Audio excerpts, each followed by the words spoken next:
Velkomin í Hvort myndirðu frekar. Í þessum þætti tökum við fyrir spurningar sem hefur skipt Íslendinga í fylkingar í langan tíma. Á Ísland að ganga í Evrópusambandið? Sumir telja að aðild myndi styrkja stöðu Íslands, færa okkur meiri stöðuleika og aukin tækifæri. Aðrir óttast að við myndum missa sjálfstæði, yfirráð yfir auðlindum okkar og getu til að taka eigin ákvarðanir. Til að ræða málið hef ég fengið 2 þingmenn með ólíkar skoðanir. Annars vegar það Diljá Mist Einarsdóttir, þingmaður Sjálfstæðisflokksins, sem hefur talað gegn aðild Íslands að Evrópusambandinu og hins vegar það Ingvar Þóroddsson, þingmaður Viðreisnar, sem vill að Ísland taki skref í átt að Evrópusambands aðild. Við ætlum að ræða kosti, galla, staðreyndir og framtíðarsýn og sjá hvort einhver geti sannfært okkur. Ég heiti Ásthildur og þetta Hvort myndirðu frekar. Sæl og takk kærlega fyrir að koma. Takk fyrir að bjóða okkur. Bara okkar ánægjan. Þetta er kærkomin hvíld frá samgönguáætlun. Já. Ég ætla að byrja á að fá að heyra hver þið eruð, svona bara þannig að hlustendur fá að kynnast ykkur smá á hann við förum inn í þessar umræður. Ef að byrja á þér, Diljá, ekki dömum þetta fyrst? Jú, þakka fyrir það. Ég heiti Diljá Mist og ég er þingmaður Sjálfstæðisflokksins. Ég er á mínu öðru kjörtímabili á Alþingi. Þar áður var ég aðstoðarmaður utanríkisráðherra og það vill svo þannig til ég er nú lögfræðingur og starfaði sem hæstaréttarlögmaður áður en ég fór á þing og áður en ég var aðstoðarmaður og áður en ég fór út í pólitík. Og ég fór í framhaldsnám og sérhæfði mig í evrópskum umhverfis- og auðlindarétti. Þannig að það kemur sér vel, sérstaklega núna. En hver ertu svona í grunninn? Þú veist, hvaðan ertu og hvað gerur þetta gamals? Eitthvað annað heldur en sjálfstæðismaður, mennur það? Já. Einhvern tíma var ég í hlaðvarpi og þá var ég að lýsa að ég hefði verið í sjálfstæðisflokknum frá því ég var í menntaskóla og þáttastjórnandi sagði þá að hljóma eins og ég væri einhvers konar kulti. Ég er Grafarvogsbúi, ég er þingmaður Reykvíkinga, ég er mikill Grafarvogsbúi, ég er 2 barna móðir, ég er hundaeigandi, ég er mikil hundakonna, ég hreyfi mig mikið, les bækur fyrir leikhús, hlusta á tónlist. Ég er já, og svo er ég bara auðvitað í þessu kulti sem Sjálfstæðisflokkurinn er. Það tekur mikinn frítíma frá mér. Hljómaði svo að hafi svarað þessari spurningu nokkrum sinnum. Áður. Ég heldur það og ekki í stefnumóta þáttum, sko. En, já, komið að þér, Ingvar. Já, ég heiti Ingvar Þóroddsson og er þingmaður Viðreisnar í Norðausturkjördæmi, er Akureyringur, fæddur þar og svona hluta til uppalinn líka, hluta til uppalinn í Reykjavík og hluta til í Svíþjóð í einmitt Evrópusambandinu góða. Og ég líka, Diljá lýsir sér sem miklum Grafarvogsbúa, ég get lýst mér sem miklum Akureyring og það var einmitt, við vorum þeirri í dag á kaffistofuna að takast á það hvort væri betra veður á Akureyri eða í Grafarvogi. Þannig að bara hitti þannig skemmtilega á. En við komumst með niðurstöðu að það væri betra en Evrópusambandinu. Bæði Grafarvogi og Akureyri. Akkurat. Ok, áhugavert. Og já, og síðan er ég líka í kvöldinu sem er Viðreisn, þannig sem að getur upp mikið frítíma, sko. Að vera í stjórnmálaflokki og þingi, það en ef ég hef eitthvað svona tíma til dundus, þá er það annarkvort, fara út að hlaupa, lesa einhverja bók eða spila á píanó, það er svona besta leiðin fyrir mig til að slaka á hausnum og setja sig í píanó. Svona ímynda ég mér þingmenn. Þú veist, svona, hvað gera þingmenn til gamans? Ég ímynda mér nákvæmlega þetta, það sem þú varst að segja. Lesa bók, fara út að hlaupa eða spila á píanó. Já. Þetta er eitthvað svona... Ég gleymdi að segja frá því, ég spila fiðlu. Tekur það líka svona típisk þingmannabox? Já, ég held það. Ég veit ekki, já, ég held það. Ég veit það ekki, þeir eru bara passið mjög vel á innhaldi. Ég er í Svíþjóð, vissi það ekki, og þess vegna erum við að taka þetta í fjarinu og er einmitt í Evrópusambandinu hérna. Og ég get alveg fullir það að það er mun betra veður hér heldur en hvar sem þið eru á Íslandi. Og ég er orðin 24 gráður í dag. En við sko deilum þá þeirri tengingu að hafa all búið í Svíþjóð þegar ég fór skiptinám til Uppsala í Svíþjóð úr lagadeild. Og það var endur að vetur til og frosti fór allt niður í 26 gráður. Þannig að það er spurning hvar maður er í Svíþjóð og hvenær, sko. Ok, ég er vissulega í suðrinu, sko, þannig að ég kvart ekki hér. En og sumrin í Gautaborg eru mjög grá. Já, er það? Það er bara svona eitt langt grátt haust í Gautaborg. Ok, er Oj, það, ok. jæja. Þannig að Þá ætlum við að fara bara í staðreyndaathugun og ég les uppfyllinningu. Þið fáið að svara annarkvort satt, ósatt eða flóknar en það. Og síðan fáið þið 30-60 sekúndur til að útskýra. spennandi liður. Takk, já, ég er búin að taka einu sinni viðtal við, einu sinni í þessum þætti, viðtal við 2 þingmenn og já, nú hafið þið bara 30-60 sekundir til þess að svara og það verður ekkert með þér. Af því að ég veit að þið hafið endalaust að segja, skilji, alltaf að þegar þið verður svo klár. Já, við erum miklu vanar því að svara, það er alltaf bara að vera að biðja 15 sekúndna einslega frá manni, sko, maður hefur svo knappan tíma, þannig að stundur líður manni eins og maður sé búin að æfa sig undir hraðspurningar, sko. Þannig að við erum alveg að vera lungin í þessu. Ok, þannig ég minka þetta niður í 15. Ekki En ef það var svona við byggðum. Ok, 15 sekundir. Númer 1. Ef Ísland gengur í ESB, missum við yfirráð yfir fiskimiðunum okkar. Og nú svarið þið annað satt eða ósatt. Já, ok. Ingvar, þú hefur nú verið að tala um þetta mikið í þingsal. Það væri nú gaman að heyra hvað þú segir um þetta. Já, ég myndi segja flóknar en svo, af því að þetta er eitt af því sem að þetta er eitt af stórum málunum sem við þyrftum að semja í aðildarviðræðunum. Þannig að í rauninni vitum við ekki hvert svarið við þessari spurningu er fyrir en við fáum aðildarsamning til að kjósum. Ég ætla að segja satt, en ég ætla að fá að bæta aftur mig að það hefur ekkert ríki samið að vera undanskilið yfirþjóðlegu valdi ESB yfir auðlindum sínum. Þannig að þar að minnstu kosti hefur ekkert verið lagt fram því til grundvallar að við eigum von á slíkum samningi. Þetta væri ekki hægt nema með samstarfsaðilum og ég ætla að segja ykkur smá frá sögu þeirra. En ég ætla að byrja á Natracare sem er breskt vörumerki sem sérhæfir sig í lífrænum og umhverfisvænum dömbindum, töppum og öðrum hreinlætisvörum. En mér finnst svo áhugavert að þetta var stofnað af bresku konu 1989 sem heitir Susie Hewson og hún fékk hugmyndina eftir að hafa horft á heimildamynd umhverfisspjöll og heilsuspillandi áhrif þess að nota klór við að bleikja hreinlætisvörur fyrir konur. Og í 96 setti Natracare á markað fyrstu vottuðu lífrænu bómullatappa í heiminum. Pælið því, 96! Þetta er 100% lífrænt bómull, engin skortineitur eða kemísk ábyrgðarefni, algjörlega klórlaust, plastlaust og þau nota í staðið sem nota plast úr jarðolíu, nota þau lífplast sem er gert úr plöntusterkjum og svo er þetta niðurbrotalegt, 95% niðurbrotalegt og má setja það í kompost, sund, eða safnhaug.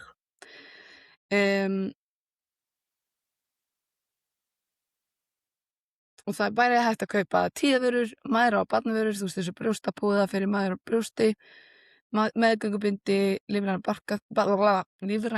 barnaþurrk, lífræna svona barnaþurrk, blauðþurrkur og alls konar. Og svo gefa þau 1% af allri veltunni sinni til umhverfissamtaka. Og vörurnar eru algjörlega vegan og ekki prófaðar á dýrum. Þú veist, hvernig er maður að velja eitthvað annað? Og þetta er gert á konu, minnið það, ok. Nú ætlum við að fara yfir í Sonnet, en það er eitt elsta og virtasta vörumerki í Evrópu þegar kemur að vistværum og lífrænum þvotta- og hreinsivörum, sem við áhverst. Það kemur frá Þýskalandi og er þekkt fyrir mjög strangar kröfur umhverfisvænt gæði og samfélagslega ábyrgð. Það var stofnað 1977 og þetta var gert af einum af brautriðundum vistvænna hreinsefna, að reyndar af kallmanni sem heitir Jóhannes Schnorr, ég veit ekki hvernig ég á að bera þetta fram, en hugmyndafræðin gengur út á að virða og vernda vatnið, af því að Sonnet lítur svo á að vatn sé undirstaða alls, lífs- og hreinsefni eiga ekki að eyðileggja náttúrulega hæfni vatnsins til að endurnýja sig. Þannig er 100% lífbrjótalegt, engin gerviefni og lífræn innihaldsefni og húðvænlegt. Þannig að út af það er engin kemísk efni eða ensím. Og þetta er sérstaklega vinsælt fyrir fólki sem viðkvæm húð, eksem eða ofnæmi, en mér finnst það bara að allir þetta nota eitthvað sem er gott fyrir húðuna. Ég skil ekki okkur, já, en þið skiljið mig. Og það er til þvottaefni, uppþvottalögur, vélavörur, heimilishreinsefni og persónuleg hreinlæti eins og handsápu, sápustykki og svoleiðis. Svo ætla ég að segja ykkur frá nunu.is sem er íslenskt sundfatafyrirtæki frá Akureyri og hún leggur fyrst og fremst áherslu á að hönnunin sé góð og þú getur notað vörurnar aftur og aftur og það er bara eyðileggist ekki og leggur sérstaklega áherslu á það að maður passi hvernig maður er að þvo og eitthvað svoleiðis þannig að við getum notað þetta aftur og aftur og ég mæli með að fylginni líka inn á samfélagsmiðlum. Svo seinast en ekki síst er hún Vilma. En vilmahome.is er ört vaxandi íslenskt vörumerki og vefverslun sem var stofnað 2023 af Vilmir og fyrirtækið hefur vakið mikla athygli á samfélagsmiðlum og sérstaklega Instagram af því að Vilma er mjög dugleg að pósta bara svona skemmtilegt og áhugavert efni bæði af vörun sínum en líka bara svona alls konar. Þetta er orðið svona ákveðið samfélag kvenna af því að hennar aðal áherslur er að minna konur á að setja sjálfa sig í fyrsta sæti. Þannig að vörurnar eru allt frá til dæmis það er að kaupa svona hitapúða fyrir þegar þú ert á túr og þú getur keypt tungusköfu, þú getur keypt silki, náttslopp, þú getur keypt náttföt, alls konar bara svona fyrir heimilið til að setja sjálfa í fyrsta sæti og velja fyrst og fremst þig og það er þín sem ég finnst svo fallegt. Mælum að kíkja allt þetta en við erum alltaf með eitt góðgerðarsjóð og það er Bergið Headspace og ef þið hafið ekki skoðað Bergið Headspace vitið af einhverjum ungmennum 12 til 25 ára sem að bara annarkvort er í miklu vanda eða bara þurfum einhver til þess að tala við. Það mæli ég með að kíkja Bergið. Það er ekki langur tími eða biðlisti og það kostar ekki neitt. En ég hvet ykkur öll til þess að hlaupa fyrir þau ef þið ætlið að hlaupa í Reykjavík maraþoni núna í ágúst. Þá hvet ég ykkur til þess. En ef þið eru að hlusta á þetta eftir ágúst þá bara hvet ég ykkur til að styrkja þau. Þið getur fundið styrktarsjóðan inn á bergið.is eða hérna. Ég seti hérna í description, hvað heitir það, lýsinguna. En annars fylgi okkur endilega á Instagram eða þið eru ekki að því nú þegar og bara takk innilega fyrir að hlusta og ég vona að ykkur finnist jafn gaman og mér að tala við þessa tvo snillinga og hlusta á þau. Og ég vona að við fáum annan þátt með þeim. Þá getur næst.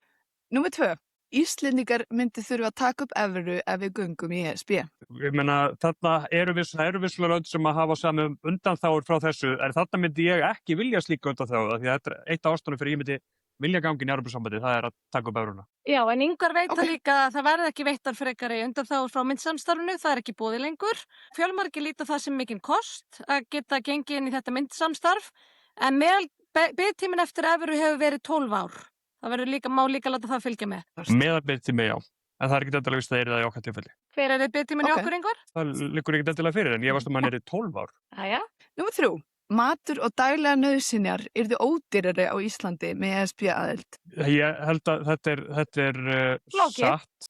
Með niðurfellingu tolla að þá yrðu svo sannarlega innfluttur matur ódýrari, en við þyrftum samt að mínum mati þyrftum við að passa upp á samkeppnishæfni innlendra matvöruframleiðslu við inngöngu. Að það þá halda í verndartollana, hvernig þarf það að lækka matvöruverðið? Nei, ég myndi ekki vilja halda í verndartollana, en ef við lendum einhverjum svona svipuðum samning og Finnar og Svíar, þá getum við styrkt landbúnaðinn umfram. Þannig að tollarnir myndi fara niður, en það myndi vonandi bætast upp í einhvers konar styrkjum hinum einn. En hver borgar fyrir styrkina? Við, eins og í dag. Já, þetta er myndifæstu kerfi. Mér langar aðeins að fá að bregðast við þessu. Við pöntum skýrslu utanríkismálanefnd til þess að skoða sérstaklega verðlagið og í ljós kemur það hjá sumum ríkjum hefur verðlag hækkað, hjá sumum hefur það lækkað eftir inngöngu í Evrópusambandið og það er líka misjafnt eftir vöruflokkum. Á Íslandi þá er maturverð hátt út af nokkrum atriðum. Það er að því við erum eyja lengst í burtu, það er að því við erum fámenn og við erum dreifbíl. Og ég get mig til að það reyna enginn halda því fram að Ísland verði dregið nær Evrópusambandinu bara fysiskt við að ganga inn í ESB. Þannig að það er ekki fara að breytast, varla erum við að fara að margfaldast í í íbúafjölda hérna, þannig að það er ekki verið að breytast, dreifbýli ekki verið að breytast, en við erum með rosalega háa verndartoll eins og Ingvar sagði á innlenda matvöru. Því gætum við breytt ef við vildum. Við gætum lækkað í dag alveg svakalega matvörukostnað með því að taka verndartollana af, en það hefur verið þverpólitísk samstaða með ríkisstjórnin gæti þessu ákveðið að fara þá leið, að bara taka þessa verndartolla af, við þurfum ekkert að ganga í Evrópusambandið til þess. Vá, hvað fljót, þú ert alveg, ég sé út búin að æfa í þessu. Not my first rodeo. Númer 4. Ísland hefur í raun þegar afsalað sér stórum hluta fullveldis síns í gegnum EES-samningin. Ósatt. Ja, ég ætla að segja að þetta sé ósatt. Við höfum ekki afsalað okkur fullveldi okkar, en við höfum skuldbundið okkur til þess að innleiða mjög mikið af regluverki Evrópusambandsins. En við höfum ekki afsalað okkur fullveldi okkar. Ekki frekar en að þau lönd sem eru í Evrópusambandinu í dag hafa gefið upp fullveldi sitt. Ég fæ kannski bæta þessu þetta. Formaðurinn Ingvars hefur sagt á þingi, og það er nótt að finna þessa tilvitnun, að bara það að tala um að ganga í ESB þýðir þú sér tilbúin til að gefa eftir fullveldi. Það felist í inngöngu í Evrópusambandið, felist eftirgjöf fullveldi. Ég er bara að vísa hér í Þorgerði Katrínu. Það er svo mikill munur og ESB Það tala um það sem þú grófst upp frá árinu 2009? Það er allt til sem við segjum í þinginu, allt til á netinu, já, ég veit það. Já. Hún er ekkert beitt um skoðun, þetta er bara úr ræðu Þorgerðar Katrínar í þinginu. Það er En ertu sammála þessari fullyrðingu að með því að lýsa því yfir að þið langi í Evrópusambandið að þá gefur þetta fullveldi?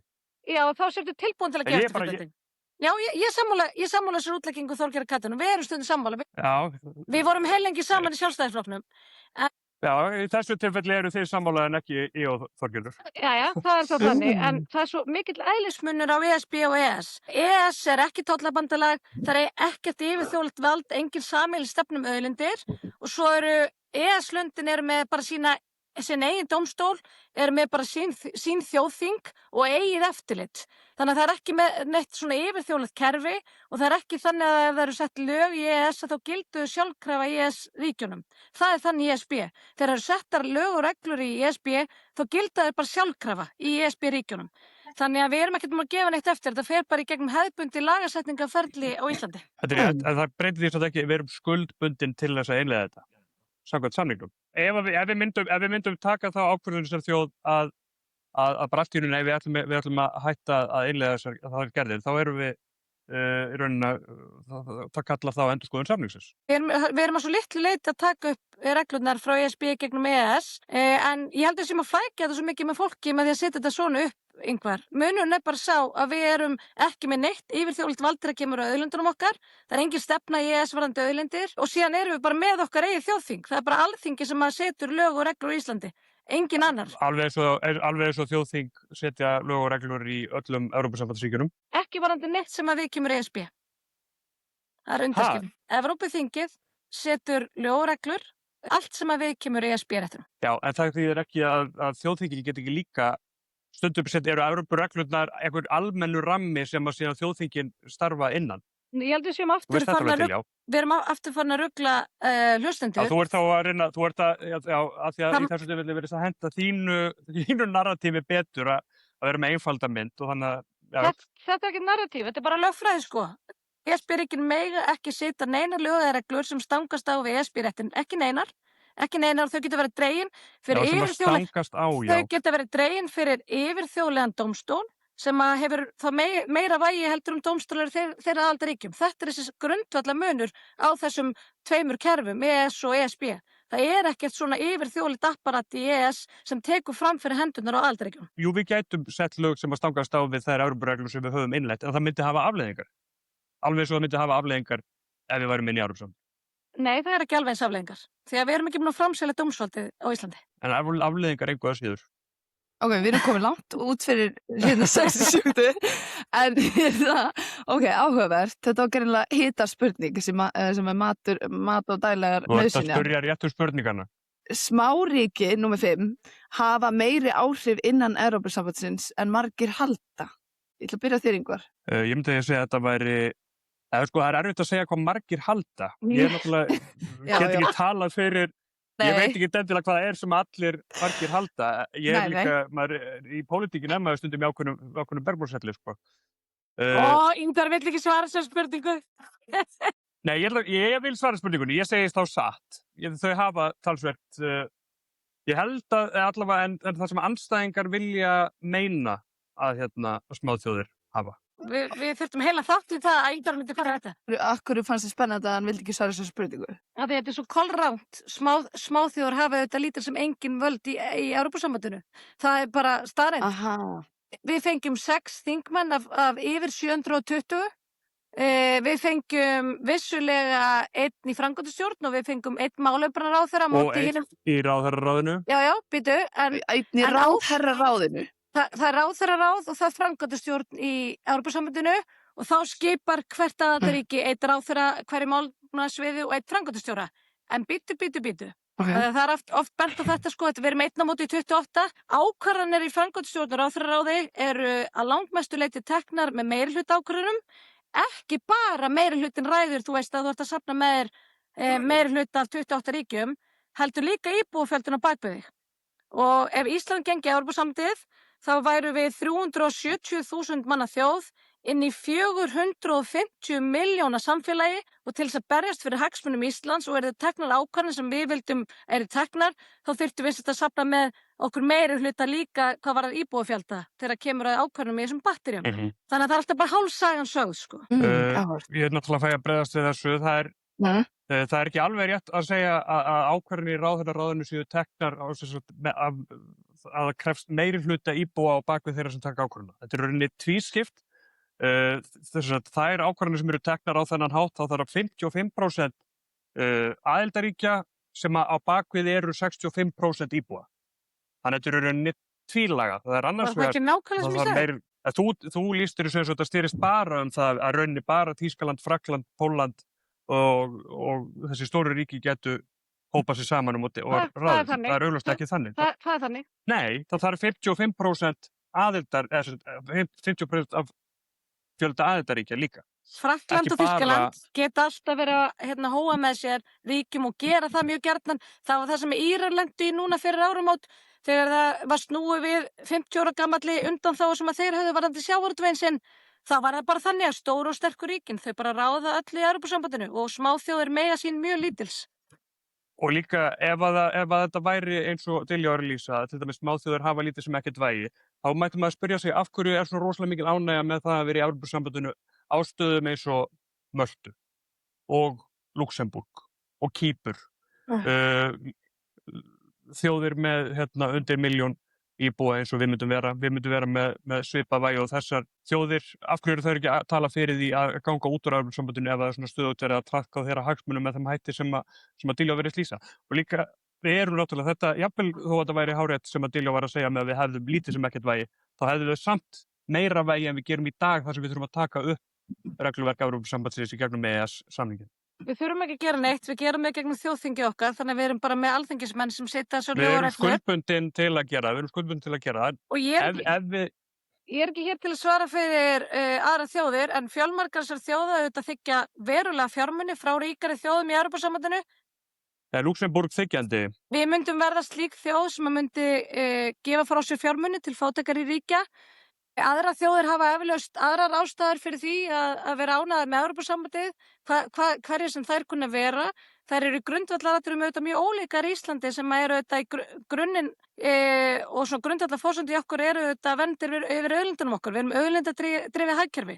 Þannig að það eru auðvitað fjölmargar ástæður og ákvörðun ástæður sem þjóðir hafa. En ég get ekki tala fyrir þessar smáþjóðir, ég er bara benda á hið auglýsa, hvert fólk bara til flettis upp, hvernig eru ákvarðanir teknar innan ESB, hvernig myndi Íslandi ganga að verja sína hagsmuni innan ESB.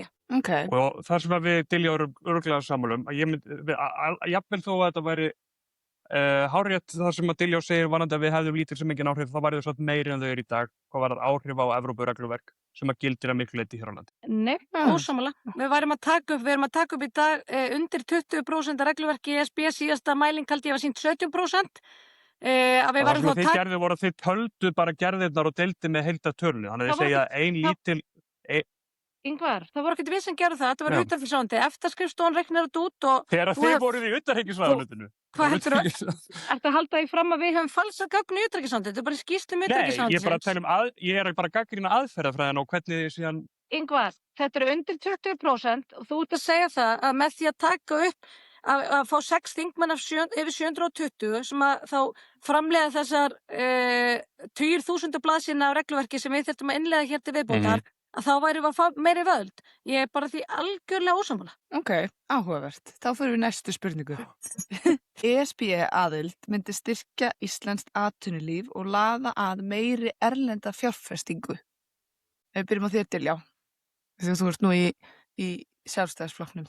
Já, ég bara bend á það að atvinnulífið bara samkvæmt öllum nýjustu mælingum er gríðarlega andsnúið eingöngu Íslands í ESB. Það sýna öll stærstu aðildarsamtök atvinnulífsins. Þannig einhvern og ástæðan fyrir því. Væntanlega ræður þar miklu reglugerðarfarganið. ESB er svo þungt í vöfum og það er svo erfitt að gæta hagsmunina Evrópusambandsins út af seinaganginu þar. Þannig ég myndi svona giska að það væri stóra ákvörðunarþáttur. Varðandi erlenda fjárfestingu, að þá erum við nú að vinna í lagaumhverfinu sjálf hér heima. Það hefur vantað töluvert upp á og við erum einmitt að standa í því á Alþingi þessa dagana að bæta íslenskt umhverfi þegar kemur að erlendri fjárfestingu. Við hefum það auðvitað bara í okkar eigin hendi að bæta það umhverfi. Ok, en þú fyrirgeðu, það svarar ekki spurningunni samt? Já, ég er bara bent á að atvinnulífið væri andsnúið því og það væri okkar eigin höndum að laða að erlenda fjárfestingu með því að bæta umhverfið. Þannig að ég sé ekki kostina hvað það varar. Þú ert þá ósammála því að það myndi styrkja íslenskt atvinnulíf að gangir í ESB? Ég myndi segja að það væri lengar svar heldur en að vera sammála ósammála. Það var svona kannski útleggingi mín. Ok, Ingvar?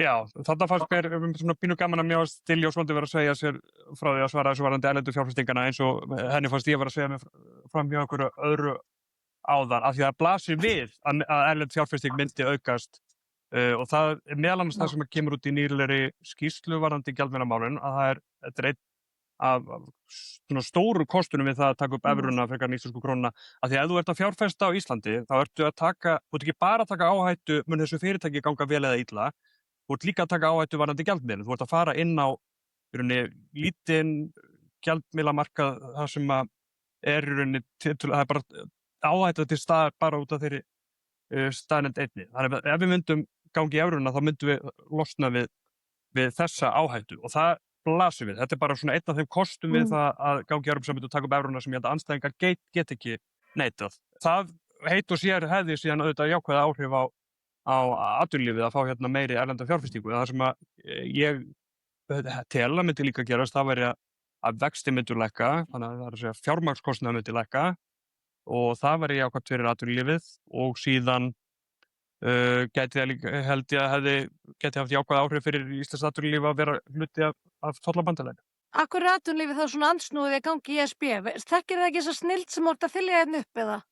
Ég verð bara að vera alveg hreinskilinn með að ég átta mig ekki alveg á því að þegar við skoðum til dæmis allar aðrar Evrópuþjóðir að þá hefur það yfirleitt verið atvinnulífið og hægri flokkar og systurflokkur til dæmis Sjálfstæðisflokksins við Evrópu sem hafa keyrt áfram það að sækjum aðild að Evrópusambandinu og byggjum Evrópusambandið sem projekt. Það hefur frekar verið fólki vinstra megin sem hefur verið andsnúið í og ég menna á svona svipuðum forsendum og við sáum Sólveig Önnu vera að tala um að það væri svo andstætt verkalínum, eitthvað svona það hefur yfirleitt verið atvinnulífið, þannig ég verð bara að viðurkenna að ég átta mig ekki alveg á því.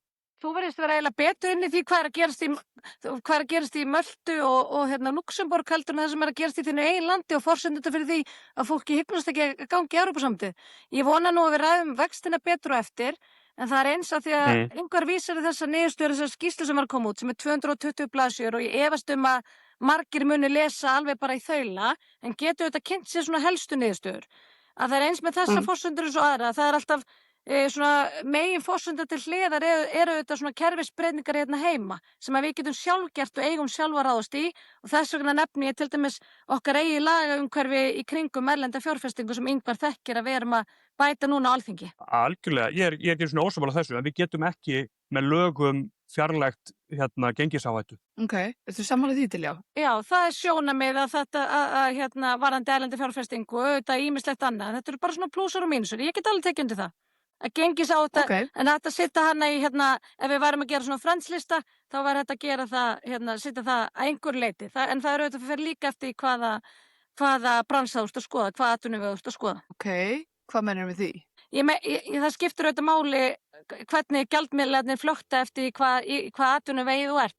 Það er Já, en ég meina í hvað fyrirgeðu, Ég veit hvað segirðu? ég veit ekki hvort þú ætlar að fara nánar út í þetta með vextina og gjaldmiðlamálin, en því mjög gjarnan haldið fram að íslenska krónan sé svo óstöðugur gjaldmiðill, en helsti viðskiptagjaldmiðill Íslands sem útflutningsdrifið hagkerfi dollar og evran sveiflast meira gagnvart dollar heldur en íslenska krónan, til dæmis. En auðvitað fyrir þá sem að starfa í evru umhverfinu, þá þetta auðvitað kannski stöðugri kostur. Það eiginlega kannski segir sig sjálft. Þannig að við ættum þá frekar að taka upp dollar. Já, þú sagðir það. Það hefur nú... Spurningamerki. Ég ekki að tala fyrir því, en sannarlega hefur það raunverulega verið umræða á Íslandi. Það hefur verið umræða um það hvort við ættum að fastagengina með dollar, taka hreinlega upp dollar. Það hefur raunverulega verið umræða á Íslandi, en ég ekki að tala fyrir því. Ég bara velta þessu upp sem svona hliðstæðu. Ég sem engin aðdáandi íslensku krónunar væri alveg til í að taka þátt í þeirri umræðu, en hins vegar eitt af mununum og dollarnum og ef að íslenska þjóðin myndi segja nei í haust, þá væri ég alveg til í að taka svoleiðis umræðu varðandi dollarinn, bara til eitthvað svona, til að hafa eitthvað plan B, en mununum á evrun og dollarnum meðal annars svo að evran í eðli sínu mynt samstarf ólíkra þjóða. Á meðan dollarinn bara gjaldmiðill bandaríska ríkisins. Þannig að það svona... Já. Kostir myntstarfssamstarfs koma auðvitað bara svona mest í ljós hjá þjóðum. Þetta bara svona klassísk hagfræðikenningar. Ég ekki hagfræðingur. Þetta bara svona grunninn það sem maður hefur kynnt sér. Að kostir myntsamstarfs mestir þegar það rosalega mikið líkind á svæðinu. Og sérstaklega með tilliti til sveifla og atvinnuvega og þar sker Ísland sig auðvitað rosalega úr og það hefur svona verið talið til okkur til ókosta við það að við myndum taka hér upp evru, hvað við skerum okkur rosalega úr frá evrusvæðinu í þessu tilliti, frá myntsvæðinu. Og það einmitt eitt af því sem að þessi skýrsla, þessi 220 blaðsina skýrsla sem að ég hvet einhverja síður fólk til að lesa, segir að munurinn milli íslenska hagkerfisins og evrusvæðisins þegar kemur að hagsveiflum minni en fólk almennt heldur. Já, en atvinnuvegirnir eru náttúrulega gjörólíkir og þetta ástæðan fyrir því að fjölmargar Evrópusambandsþjóðir kjósa að taka ekki upp evru og hafa engan hug á því. Fólk gleymir því stundum að það eru fullt af meðlands nágrannaþjóðir okkar eins og Svíþjóð og Danmörk og Pólland og fleiri vinaþjóðir okkar sem vilja alls ekki taka upp evruna af því að þeir sjá ekki kostina, þeir telja sín hagkerfi vera ólík evrusvæðinu og hinum með ESB-ríkjunum að myndi ekki gagnast þeim eða vera þeim til gagns að taka upp evru. Og það má benda það líka, atvinnuvegir eru mjög mismunandi milli þeim mismunandi fylkja Bandaríkjanna. Jafnvel sumstaðar eru örugglega meiri, þú getur örugglega fundið 2 fylki Bandaríkjunum þar sem munurinn meiri en milli ýmsa evruríkja, en maður heyrir samt ekki Bandaríkjamenn tala fyrir því að fara að vera með mismunandi gjaldmiðla á mismunandi fylkjum. Ingvar, þú ert að vera heita fyrir því að taka upp dollar, ég heyri það. Eins og ég segi, plan B. Ok, spennandi. En já, þá förum við í næstu spurningu sem hvað var ég að spyrja ykkur aftur? Íslenska krónan ein helsta ástæða þess að vextir eru hærri hér en við í Evrópu. Var ég að spyrja því? Nei, þú varst ekki búin að ganga. Nei, þá það næsta spurning. En næsta staðreind. Já. Staðreind Diljá, vilt þú byrja? Já, nei, svarið nei, það ósatt. Íslenska krónan ekki helsta ástæðan fyrir því að vextir eru hér hærri. Ég held að einhver sem alveg fyllilega sammála við síðustu vaxtaákvörðun fór nú seðlabankastjóri ágætlega yfir þetta. Af hverju við værum að glíma við háa verðbólgu og þar leiðandi háa vexti á Íslandi. Þeir vaxtastigið eru auðvitað bara viðbragð við þessu ástandi sem heima og gjaldmiðillinn auðvitað endurspeglar bara ástand, ekki einhver orsök, heldur bara endurspeglar eitthvað ástand sem heima. Þetta eru bara atriði sem okkar könnu. Það kemur enda líka fram í þessari 220 blaðsíðna skýrslu. Það alltaf verið að tala sömu hlutina. Það vinnumarkaðslíkani okkar meðal annars.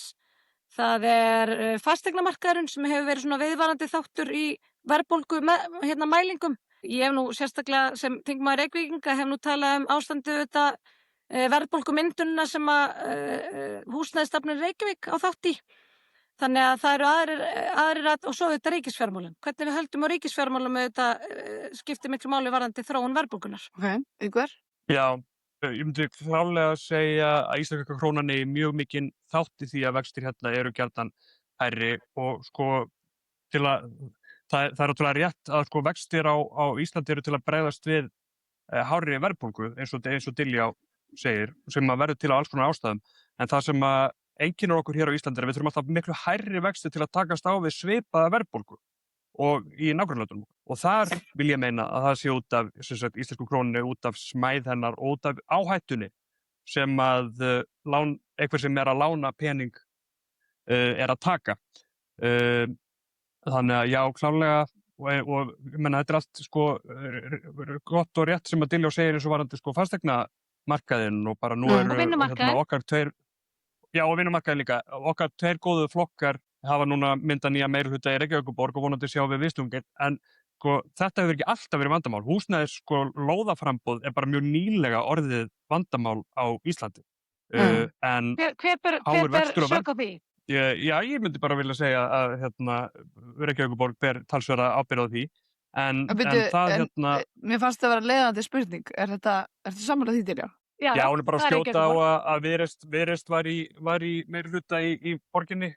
Nei, nú erum við í samstarfi með ykkur. Nú er ég hægt að pöngast í ykkur. Við erum í samstarfi með ykkur. Ok, takk fyrir það. Þetta er allt degi og samfélkingur að kenna. Minn punktur er sá að þetta er alveg rétt að þetta er búið að vera vandamál, fasteignamarkaðurinn, en þetta hefur ekki, þetta er tiltölulega nýju orðið vandamál, en það er ekki eins og verðbólga og vextir hafi byrjað að vera háir hérna með lóðavand. Þetta er búið að vera, við erum búin að vera föst í vítahring hérna áratugum saman og þetta er rétt með vinnumarkaðinn, en þetta er líka einhverju leyti spurning hvort kemur undan eggið eða hænan. Ég held að vinnumarkaðurinn sé að miklu leyti afleiðing þess að vera hérna með þann örgjaldmiðil sem við erum með og verðtryggingu og við þurfum svona já. Ég ætla að segja bara ef við skoðum Norðurlöndin að þá erum við sko með Finnland sem er með evru, við erum með Noreg sem er með norsku krónuna, við erum með Svíþjóð sem er með sænsku krónuna og við erum með Danmörku sem bindur dönsku krónuna við evru, þannig við erum með svona alls konar variasjónir en við erum að sjá samt svona viðvarandi frekar svona lægri verðbólgu og lægri vexti þrátt fyrir þetta. Það sem að þessi lönd eiga öll sameiginlegt til dæmis fyrirkomulag á vinnumarkaði og svo er annað sem er alltaf undanskilið í þessari umræðu og ég held að þetta er svo mikið latinni held ég fyrir fólk að hlusta á. Fyrir mig sem er lögfræðingur sko, þá er þetta stundum alveg óskiljanlegt að reyna að setja minni í þetta. Það tekur mér tekur alveg á fyrir mig sem er lögfræðingur að reyna að setja minni í svona hagtölu pælingar, en ég geri það, ég þræla mér í gegnum það og ég hvet fólk til að gera það. Þegar það er að velta fyrir sér, af hverju er svipahá verðbólga á Íslandi einhvers staðar annars staðar en rosalega mikill munur á vaxtastigi, þá geti fólk til dæmis skoðað atvinnuleysistölur. Af því að það sem að evran og svona sameiginlegt myntsamstarf tekur frá þjóðunum, það eru þessi tæki til að velja hvernig þú ætlar að bregðast við sveiflum. Það verði ekkert bara sveiflur á Íslandi. Það varð COVID hjá öllum í heiminum. Það varð olíukreppa hjá öllum, skilurðu. Það varð stríð í Úkraínu hjá okkur öllum í Evrópu. Allt hefur þetta afleiðingar. Og svo sérðu bara að þú berðin löndin og skoða kannski 10 ára tímabil eða 20 ára tímabil, þá sérðu bara að þjóðir eru að velja að takast á við þessar sveiflur með mismunandi hætti. Nema á evrusvæðinu, þú hefur ekkert val. Þú getur ekki verið að fiffa gengið eða hækka vexti af því að það er bara einhver banki í Frankfurt sem ákveður hvernig þú tekst á við kreppuna. Þannig að afleiðingin er svo að það er viðvarandi hátt atvinnuleysi og það sjáum við bara eiginlega aldrei á Íslandi. Og við höfum tímabil á Íslandi, stöðugleika tímabil eins og við höfum fyrir COVID, þar sem að vextir á Íslandi eru bara mjög nálægt meðaltali vöxtum á ESB og evrusvæðinu. Þannig að þetta er alveg geranlegt. Við þurfum bara að hafa trú á okkur sjálfum og eins og forsætisráðherra Kristrún sagði fyrir kosningar að taka til í eigin ranni og taka ábyrgð okkar eigin efnahagsmálum. Okay. Já, sko, þetta er mjög, maður heyrir þetta mjög oft með sko evrópska atvinnuleysi, en að maður skoðar tölurnar, jú, það er hærra atvinnuleysi almennt á evrusvæðinu en á Íslandi, en að við skoðum einstakar þjóðir og sérstaklega minni lönd á svipuð stærra gráðu eins og okkur, þá eru sum þeirra með sko lægri vexti, lægri verðbólgu og lægri atvinnuleysi og hærri hagvöxt. Þannig að þeir standa sig betur á öllum mælikvörðum og þar má nefna ekki krepputíma, Viljum. Það er ekki þannig. En sko, það er rétt sem að Diljá sagði eins og með COVID, já, COVID átti sér stað allstaðar og ég menna skellti öllu í lás nokkurn veginn allstaðar. En hvað gerist það er að í rauninni að taka okkur miklu lengri tíma að ná niður þessum háu vöxtu og háu verðbólgu sem að skullu á í kjölfar COVID. Það er einmitt það sem að meðal annars þessi skýrsla að fjallum að íslenska krónan hún svona dregur úr og lengir svolítið, ýkir áhrifin á sveiflum eins og til dæmis að gerast núna að við erum með þessa svona verðbólgan er miklu lengur há en til dæmis í okkar nágranna löndum. Það er bara því við erum með lélega vinstrisjóð sem að ræður ekki við verkefni. Þetta er þvert á það sem að okkar helstu hagfræðingar og seðlabankastjóri hafa sagt árum og áratugum saman að jafnvel þeir sem ekkert sérstaklega hrifnir af íslensku krónu að hún þó er mjög gott tæki til þess að hjálpa okkur að bregðast við áföllum og ég er nú búin að vera svo lengi í alþjóðasamstarfi og ég hef svo oft verið spurðað hvernig við náðum okkur til dæmis svona vel og fljótt upp úr og eftir djúpa lægð í tengslu við bankahrunið. Það var eftir því tekið á heimsvísi hvað við vorum fljóta rétt úr kútum þá og það var út af stýritækjunum sem við höfðum sjálf. En aftur, þetta er svo mikið latína fyrir fólk. Ég hvet fólk bara til að taka sig til sem að hlusta á þetta og flett upp atvinnuleysi bera það saman yfir 20 ára tímabil á milli Evrópusambandslandana og ég held að það muni sjá tölur sem koma að vera lofart. Þegar Spánn hefur verið að glíma við efnahagskreppur til dæmis, þá hefur atvinnuleysi og ungu fólki farið nálgast 60%. 60% farið hæst minni með 55% í lægðum síðastliðin 20 ár. Þannig það er að gerast ítrekka og þetta er viðvarandi vandi að þessi lönd hafi ekki þessi tæki sem við höfum.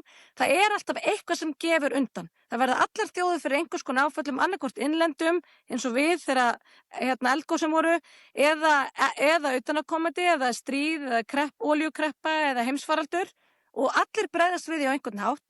Munurinn sá það búið að taka því stýritæki. Það er miðlægt apparat. Hvort er það þegar það tekur ákvarðanir að taka mið af aðstæðum í Frakklandi og Þýskalandi eða Íslandi í Norður-Atlantshafi? Ok, byrju áður við höldum áfram. Yngvar, ert þú góður á tíma eða? Já, ég hef 10 mínútur uppátt. Ok. Nei, 5, sorry. Ok, heyrðu, jæja. Ég er að fara að leysa flokksystur Diljár af á forsetastól. Vá, Einmitt. ok. Við bara... Síðasta spurningin bara eitthvað svona, hvort myndur frekar gangi í sjóin eða gangi í Evrópusambandið? Er það bara síðustu 5 mínútur? Nei, sko, ég er með svo margar spurningar, ég veit ekki alveg hvernig ég á að zooma þetta allt upp. Ég get setið það lengur, það er ekkert mál eftir Yngvar fer. Já. Sko, Ég er bara hræddur að Ásthildur verði bara mætt á Austurvöll að mótmæla þessari vegferð allri í næstu viku. Nei, ég er först í ESB-inu í Svíþjóð, en þá ætlum ég bara að fara úr þessum staðrænda. Ég ætla reyndar að segja eina sem að við fengum á Instagram sem var staðrændin við missum tökin á landbúnaðinum og auðlindum okkar því við erum svo fá hérna. Getið bara svara stutt samanlega og samanlega? Sammála, það er yfirþjóðleg stefna í ESB þegar kemur auðlindum. Það er auðlindastefna sem að engin þjóð hefur nokkru sinni verið undanskilin. Það er ekki hægt að semja sig undan ákvarðanavaldi ESB í þessum efnum. Það er sameiginleg stefna fyrir alla þjóðarnar. Ekki þegar kemur öllum auðlindum. Ok, Það er sameiginleg auðlindastefna. Það er sameiginleg sjávarútvegsstefna, sameiginleg landbúnaðarstefna. Það er ekki sameiginleg stefna þegar kemur til að missa. Fyrir ekki, hvað sagður þú? Já, ég veit það. Nei, ég var bara leiðrétta þetta með að tala allt. Auðlindir alltaf að setja allar auðlindir undir eitt og sama hatt. Það ertu bara að tala hugveitu? Nei, til dæmis bara að tala aflið sem er einn af okkar allra mikilvægastu auðlindum. Myndum við missa yfirráðið yfir rammaáætlun? Myndum við missa þetta í Brussel ef við göngum inn? Það er auðvitað, við þekkjum það það er evrópskt regluverk þegar kemur Ekki segja ósatt. Hverju svo orkumálum líka, Yngvar? Sem að við erum þegar búin að innleiða eins og til dæmis vatnatilskipunin, en hún breytir ekki, við ráðum satt ennþá hvar við virkjum og hvenar og hvort við gerum það ekki. Alþingi hefur valið það. Þetta er spurning um nýtingarétt og eignarrétt. Og við munum eignarrétt. gera það áfram. Og nýtingaréttur eru auðvitað náskyldur og nátengdur eignarrétti. Og við myndum áfram eiga okkar allavega. En landbúnaður og sjávarútvegurinn, Yngvar? Með landbúnaður og sjávarútveginn, þarna myndi ég klárlega vilja að við myndum landa góðum aðildarsamningi sem myndi tryggja það að íslenskur landbúnaður geti áfram blómstra. En við vitum líka öll að íslenskur landbúnaður er ekki frábær og ég á bágt með að trúa að hann geti orðið verri við eingöngu. Sko, ég er með spurningar frá Instagram. 3. Til það. Ok, fæ ég núna bara einhliða að svara þeim. Já. smá ósanngjarnt. Sko, á meðan að því hún datt út þetta. Hérna er spurning, myndi ég geta tekið húsnæðislán hjá erlendu bönkum og hvenar eða hvernig yrði það hægt? Mjög góð spurning. Sko, í rauninni í dag erum við með EES-samninginn sem þýðir að við erum sem sagt hluti af vinnumarkaði Evrópu.